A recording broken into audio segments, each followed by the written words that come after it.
I regretfully forgot my wallet again, so I asked if my friend could cover the bill. When my niece's school had an extended break, it became a routine for my single mother's sister-in-law and her daughter to stay at our house. Initially, I sympathized with her situation and believed in helping out. But over time, she began taking it for granted. One day, she insisted on going to a new outlet mall nearby, and reluctantly, I agreed. However, she conveniently forgot her wallet and demanded that I pay, frustrating me. Despite this, I didn't want to disappoint my sweet niece, who often went without due to their circumstances. Reluctantly, I covered the cost, insisting my sister-in-law repay me. Unfortunately, it didn't end there. On another occasion, my sister-in-law demanded another trip to the outlet mall. And this time, I was determined not to give in. My husband and I, in our 30s and married for 5 years without children, had discussed the possibility of infertility and decided to let things happen naturally. Our parents were supportive, understanding that not every couple follows the same path. Though still hopeful for children, we were planning our future without excluding the possibility of living without them. My younger brother, still single, once joked about having lots of kids for my share, seemingly unaware of our fertility discussions. Meanwhile, my husband's older sister, the sister-in-law in this story, was a single mother who regularly visited us during her daughter's school vacations. While I suggested alternatives, she insisted on staying, citing financial hardship. My niece, adorable and well-behaved, quickly became close to us, creating cherished summer memories at our house. As she entered middle school, the expenses began to mount with stationery, magazines, and fashion. Despite not wanting to interfere, my husband and I decided to give a generous middle school entrance gift. Touched by the thoughtful thank you letter, we looked forward to enjoying our separate vacations due to his work commitments. However, after Marine Day, my sister-in-law and niece unexpectedly arrived, announcing their month-long stay, reminiscent of previous years. I reminded her of our agreement to end these extended stays, but she brushed it off, saying, "I'll just stay in the room." Entering the room confidently, my sister-in-law remarked, "I've used every year," while my niece hesitated. Urged by her mother, my niece hurriedly brought their luggage, apologizing to me before following. Casually settling in, my sister-in-law suggested a visit to a new nearby outlet mall. Controlling the air conditioner and changing settings, she made herself comfortable, expressing delight at not worrying about saving electricity while sipping on a chilled beer my husband had prepared. Frustrated, I called my husband, who couldn't leave work due to their unexpected visit. He asked me to handle his sister for the time being, promising to talk to her when he got home, even if it meant working late. Troubled by her unexpected stay, I couldn't ask him to leave work early.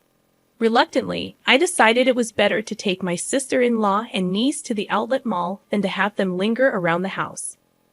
My niece, seemingly interested, nodded along with her mother's conversation. Despite my reservations, I couldn't bring myself to ask her to endure it, especially considering she's my husband's relative.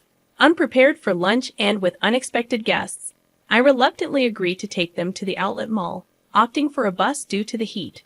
Complaining about the walk and the absence of the car, my sister-in-law begrudgingly understood the situation.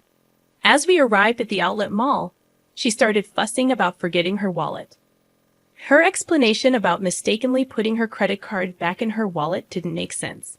While I pondered her story, my niece looked momentarily disappointed but soon smiled, saying she's happy just looking around. Feeling sorry for my niece, I suggested covering today's shopping, estimating it wouldn't exceed $400 for 3 people. However, my sister-in-law seemed most delighted, eyeing expensive items from famous brands. I ended up playing the role of her wallet, using my credit card since I didn't have enough cash. Demanding repayment as soon as we got home, my sister-in-law claimed she couldn't do it right away, citing a lack of cash and a forgotten bank card. When I suggested using her credit card's cash advance, she claimed her credit cards had expired, blaming a mix-up with a new one. I pressed her for proof, incredulous that she had allowed her cards to expire 3 months ago. She explained that she had panicked and switched wallets when her old one broke, making an honest mistake. She didn't want her in-laws to know about her financial struggles. Having already burdened them with the divorce, I found it challenging to be too harsh with my sister-in-law, especially since she promised to repay me once back at her house. During that summer, she stayed with us for about a month. While my niece eagerly helped with housework and expressed interest in cooking, my sister-in-law assumed a more demanding mother-in-law-like role, questioning the delay in lunch and criticizing our approach to saving electricity. My sister-in-law never contributed to housework and complained twice as much as anyone else. With her and my niece's presence, daily chores expanded to doing laundry for 4 people. When I mentioned the no air conditioning rule, complaints tripled. Frustrated, I asked my sister-in-law for help in hanging the laundry, but she dismissed it, insisting that being in the sun affected her skin and demanding an expensive sunscreen brand. After a month of enduring this, my sister-in-law finally left with my niece. However, when I asked her to repay the money she owed, she refused, claiming she couldn't do it before payday. Persistent in my demands, I eventually sent a certified letter as proof. When my niece discovered her mother hadn't repaid the money, she revealed that her mother had been receiving financial support from her ex-in-laws since the divorce. My niece promised to take responsibility and repay me from the financial support her mother received. She also expressed concern about her mother's increasingly sloppy lifestyle, embarrassing her. This situation fueled my anger towards my carefree sister-in-law. With my niece approaching high school and college expenses looming, I felt compelled to teach my sister-in-law a lesson. Taking advantage of the school break, my sister-in-law and niece stayed with us again. Immediately upon arrival, my sister-in-law demanded a trip to the outlet mall, claiming she needed winter clothes. Sensing a potential repeat of her carelessness, I had already contacted some allies. After about 2 hours of shopping, my sister-in-law called, admitting she forgot her wallet and requested I cover the cost. Half of me thought it was typical, while the other half was exasperated. Claiming that my niece wasn't feeling well and we had already gone home, I declined to cover her expenses. Infuriated by her carelessness regarding her daughter, I emphasized that all she had to do was admit she didn't have enough money and return the items. Why did I have to cover the expenses for her shopping? Regardless, I needed to proceed with my plan. I informed her that I would be back soon after dropping my niece off at home. She questioned the time frame, and I mentioned I had just reached a nearby bus stop, indicating it would take another hour using public transportation. Surprisingly, she accepted this without demanding a taxi, making me suspicious that she might be up to something. She likely didn't want to risk me not coming back if she complained too much. An hour later, I arrived at the designated store with my collaborators. My sister-in-law was there, arms full of clothes and bags, instructing the staff to add more items. It seemed she planned to shop even more while awaiting my return. When I greeted her with an apology for the delay, she was surprised to see familiar faces beside me. Alongside me stood my husband, who was supposed to be at work. And then my father-in-law appeared, changing my sister-in-law's expression from surprise to confusion. She stammered, questioning why my husband was there. In truth, I had informed him about her failure to repay the money, and he was aware of everything that had transpired. He had agreed with my plan and was actually at home on a day off, hiding in the bedroom when my sister-in-law arrived. I had followed our plan and told her he was at work, and she believed me without checking. After hearing the story from my niece, my husband agreed that we should inform his parents. We reported everything, including her extended stay and refusal to repay the money. When I explained our plan for the day to my in-laws, they were furious, saying it was outrageous. After separating from my sister-in-law at the mall, I immediately contacted them. My husband had driven ahead and waited for us. My niece and I left my sister-in-law and went to the parking lot, where my husband was waiting to drive us to a hotel to meet my in-laws. They had planned to go on a short trip to a rural area. but they prioritized our situation over their trip and waited at the hotel. I felt bad that their plans were ruined, but they insisted on dealing with my sister-in-law's antics first. As planned, we left my niece with my mother-in-law at the hotel and returned to the outlet mall. When we confronted her, my sister-in-law furiously accused me of being cheeky for someone who was just a wallet to her. However, my husband and father-in-law took away all the clothes and bags she was holding. My husband retorted, "What are you doing? Don't return my clothes. They're not yours if you're not paying for them." My sister-in-law hesitated for a moment as my father-in-law returned the items to the store staff. My husband then dragged her out, and as he pulled her arm, she screamed, "It hurts. Let me go. Someone help, he's attacking me." Realizing she couldn't overpower him, she started accusing my husband of being a villain. My father-in-law, who had returned from explaining to the store, pulled out something from his jacket pocket. He was, in fact, a police officer. "I just happened to witness the incident," he explained, and everyone around us stopped listening to my sister-in-law's complaints. They pushed her into my husband's car parked in the lot. After reporting her actions to my in-laws, my father-in-law immediately checked her bank account. My niece knew where the passbook was, so they checked at my sister-in-law's house while she was away. The in-laws had been providing her with a monthly stipend, believing her claim of wanting to save the divorce settlement money for my niece's future. However, the entire amount was withdrawn on the day it was deposited, leaving a zero balance.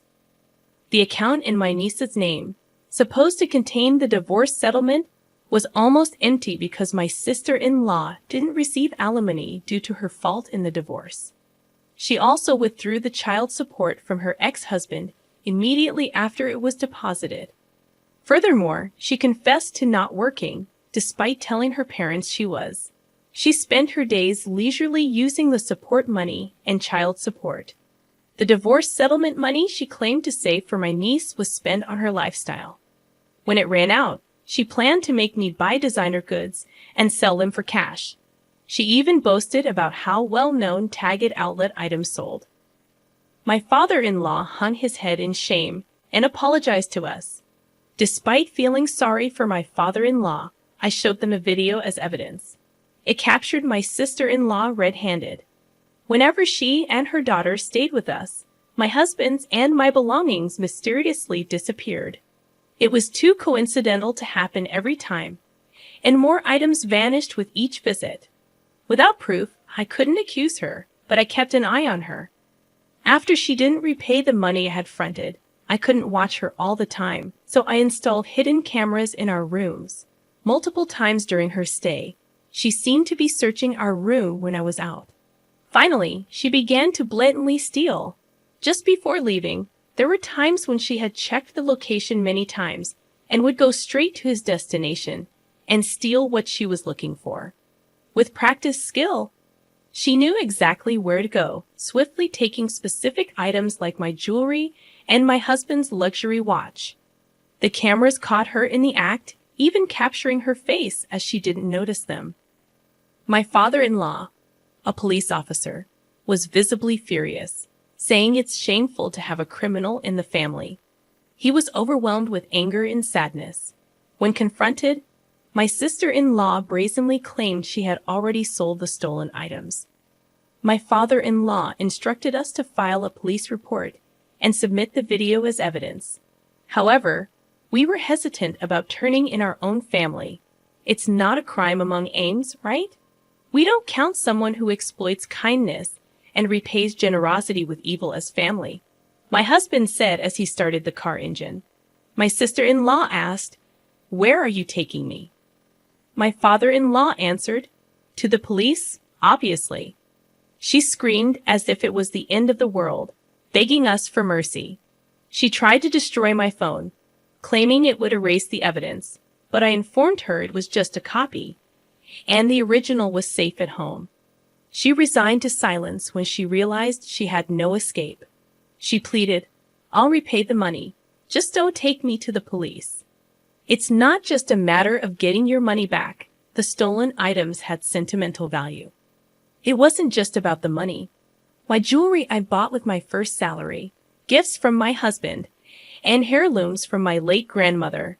The same went for my husband's luxury watch. But we worried about what would happen to my niece if her mother became a criminal. We thought my in-laws would take care of her, but it would hurt her to know her mother was a thief. So, for my niece's sake, we proposed not to file a report if she kept her promise to repay us. My father-in-law agreed to ensure she kept this promise. She had to repay a set amount each month earned through her own labor. If she failed, we would immediately file a report. I told him that I had recorded the entire conversation as suggested by my father-in-law for evidence. My sister-in-law had no way to deny or forget what was said. She had no choice but to hang her head in the face of the reality that I don't know, I didn't say it, I forgot was no longer valid. Later, she was taken back to her parents' house by my father-in-law. We received an apology from my in-laws later. They admitted they had been too lenient due to their love for their granddaughter and their daughter's manipulations. They realized they had spoiled her too much and vowed to re-educate her strictly. My sister-in-law, who had always been pampered, thought it was her due. After getting engaged, she quit her job to become a housewife. Even though it was difficult to get a job again after the divorce, my sister-in-law herself confessed that she thought she was only working part-time, but in reality, she wasn't working at all. After her divorce, she didn't even attempt to work, saying she didn't want to be associated with unfashionable older women. My father-in-law, knowing she was too sheltered, arranged for her to work at a company owned by his acquaintance. The owner was strict but fair. She struggled with basic manners and language, and her salary was managed by my mother-in-law, used to repay us. My sister-in-law and her daughter moved out of the house left by her ex-husband, and now live under strict supervision with her parents. My niece is becoming a more responsible person, helping her grandparents. She plans to stay with them during the winter break, but looks forward to visiting us during the spring break. My husband and I are excited for her next visit. As for my sister-in-law, regardless of any change in her, she is not welcome in our house. We both agree it's best to avoid unpleasant feelings.